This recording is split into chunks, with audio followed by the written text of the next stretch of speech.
lovelies, how's it going? So today I am going to be carrying on with the Create This Book 3, but not with this copy, this one. Imposter syndrome is majorly kicking in right now, or maybe I am just an imposter.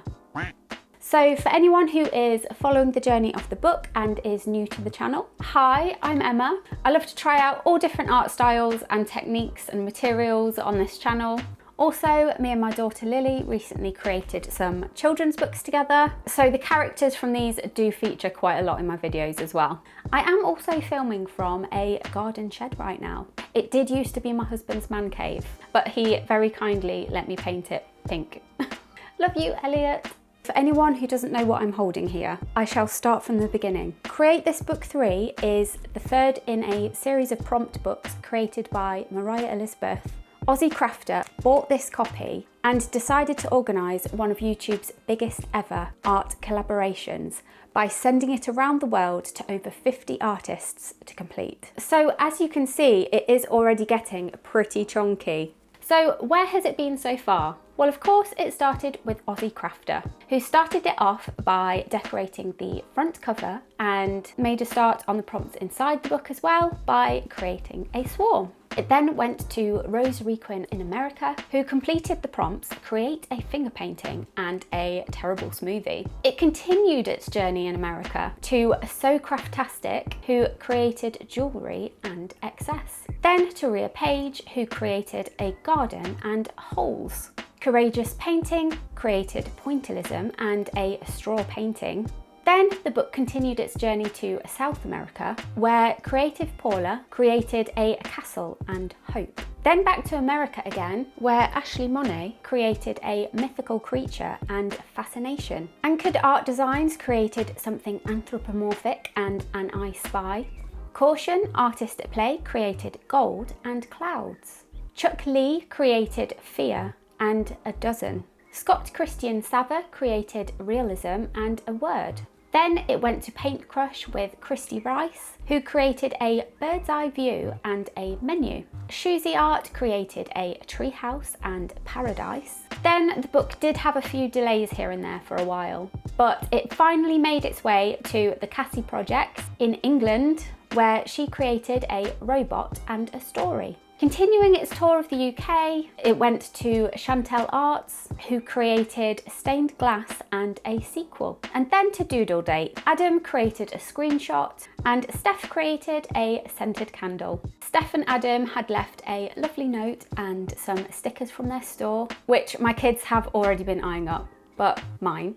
Anyway, the pages that I've been working on. So my first prompt that was chosen for me, I absolutely loved this one. It was create melodrama. Think of something that happened today that was a minor inconvenience, then tell it as the most melodramatic sob story ever. I have to work very hard not to be melodramatic in everyday life. So to be given the opportunity to let that out of the box, I was delighted. Now, when I first sat down to work on this prompt, I had literally just rolled out of bed and made my way to the art shed. For once, absolutely no inconveniencing had occurred yet, which I guess in this case was kind of an inconvenience in itself. I instead thought, what am I usually the most melodramatic about in life? And the first thing that came to mind was answering the door. If I'm already up and dressed and the place is relatively tidy, then I'm absolutely fine with it. But 99% of the time, as soon as I get home, I'm slobbing out.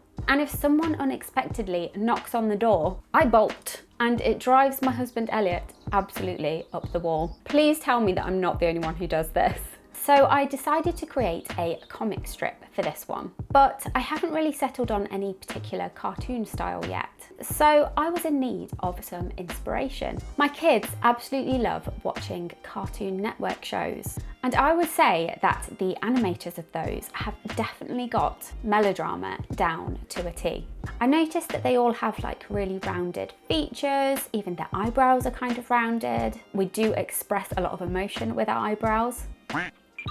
I finally settled on something that I was reasonably happy with. So I started off with a really basic storyboard, but just with writing instead of pictures For the illustrations, I found it really helpful to just tackle one box at a time and then get up and just move around a bit, and breaking it up like that did make it a lot less daunting. Finally, the rough line work was complete, but then I realised I'd made a terrible mistake. The page aspect ratio that I had started with was too wide. I honestly had no excuse for this because Aussie Crafter had actually sent me the page dimensions in the instructions. Rookie mistake. So I put it onto Photoshop and I added a title and the prompt at the bottom and just shuffled things around a bit, and I think it looks okay now. Then it was time to get this rough drawing onto paper. I'd got myself a nice new pad of paper that wasn't too thick to add to the book. The pen that I used was actually the same brand of fine liners that I've been using for years, but I did treat myself to some new ones since it was a special occasion. I also got some fine Poscas in black and white to try out too. So the plan was to trace the drawing from the tablet onto the paper. I'd say that my biggest struggle here was trying to get the line work so precise. There's a lot of circles and straight lines, which the human hand just isn't designed for.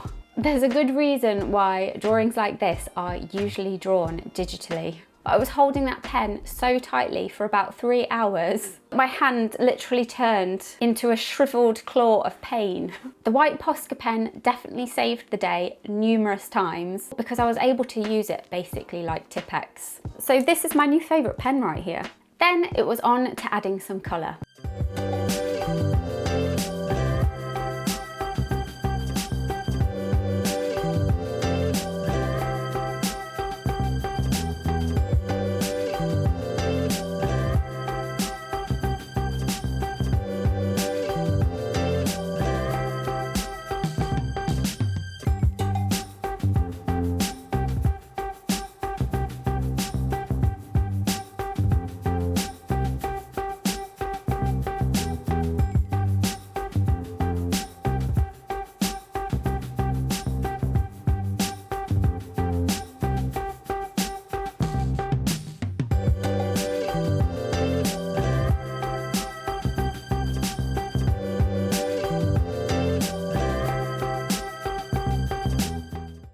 Colours came out really nicely. I was really happy with the boldness that they were able to achieve. And even though the line work was really challenging, I am really happy with how this has turned out. And Elliot and the kids have very kindly agreed to help me voice over this comic strip so we can tell you the story frame by frame, if you haven't been reading it already. So here it is. Look, I'm winning, Mummy. Elliot, at the door! Mona Lou, just answer it. I'm not wearing a bra! Mummy, can I borrow the podcast? The place is a mess. My hair! I have a spot. Who is that? Your parcel, Mummy. Oh, thanks, James. Art supplies! Thanks, Elle and the kids, for your help with that. So the next prompt I got to choose for myself, and I chose to create similarity. Draw two people or things that are similar but not exactly the same. I chose this one because it made me think straight away of the characters from the books. Luna and her little brother Io are both leopards, but Io's dad is a scientist from another planet, similar to Earth, but not exactly the same. Luna is very level-headed, she's organised and logical, while Io is more emotional and messy and creative, which could be seen as them having very opposite traits and personalities. But together they make a great team. Then there's also Chip and the little alien creature, who also look rather similar. The only difference being though that Chip doesn't turn into a massive raging beast at any point in the story. I decided that I wanted to draw them all kind of spiraling around a portal, as that is how they travel from planet to planet. So I started off with a basic stickman and then just tried to pad it out with some basic 3D shapes. I did have to tweak the proportions along the way because they were kind of looking more like grown-ups. So I just shortened the limbs and the torsos and made the heads a little bit bigger. I decided to make Io and the little alien upside down just to really emphasize that element of oppositeness. But then I couldn't help but feel like somebody was missing, and that someone was Sparky, so I popped him in the middle. So first off, I started with the claw-inducing line work. I thought I would try using some masking fluid over my characters so that I could more easily paint the portal first without accidentally getting paint on them. I've had this bottle of masking fluid for absolutely ages and never used it, so it was kind of a gamble. I did do a bit of a test patch first and found that it worked better to apply it on the thicker side. I left it to dry and then used the pencils and paints to add the portal. I had way more fun than anticipated removing the masking fluid. It had mostly worked, but there was the odd patch where it had got through somehow. I just used a little bit of primer over those areas and it was fine. Then I added the colour and the shading to the characters. I wasn't entirely sure of where the light source was coming from because it's kind of all around them. So there was quite a lot of guesswork when it came to the shading and the highlights. Again, I was really happy with how boldly the colours came out. I have found in the past that a lot of colour sets don't contain like bright pinks and purples, but both of these had those, so I was very happy. Once both the pages were complete, I gave them a coat of this Dorland's Wax Medium. I've never used this before, but I knew that I needed something to protect these pages. And I was worried that applying a coat of matte Mod Podge might actually reactivate the pigment in the watercolour paints and smudge them all over the place. So these should now be pretty much waterproof and hopefully much better protected from the elements. The pages did need to be cut in half so that the book doesn't get too thick. So sorry, Sparky. I decided to stick them in using very thin strips of double-sided tape. There's a pigeon walking across the ceiling.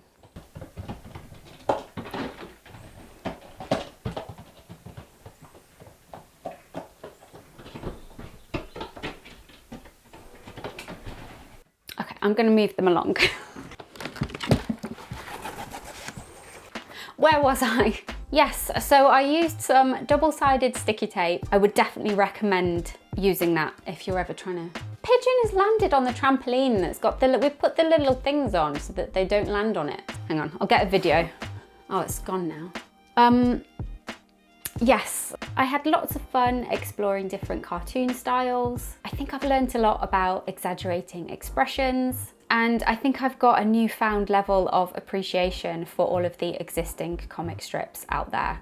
Trying to draw the characters from the book using traditional materials for a change, rather than entirely on my tablet or the PC, was actually really fun too. I actually enjoyed painting the portal way more than I thought I would, because usually backgrounds are my nemesis, but I think that the masking fluid was actually a game changer. I am so incredibly grateful to have been given this opportunity to add to this book. So the question is, who am I sending it to next? Well, she lives all the way in Austria. She has 2 adorable cats. Her artwork is so colourful and beautiful. I honestly need to decorate my whole house with it. It is Melanie from Visual Mind. So over to you, Melanie. Thank you, Emma. I'm so excited that the book is finally in Austria and with me, and I'm so excited to get started now. So thank you so much for watching, my lovelies, and I shall see you next Friday. Bye. Oof.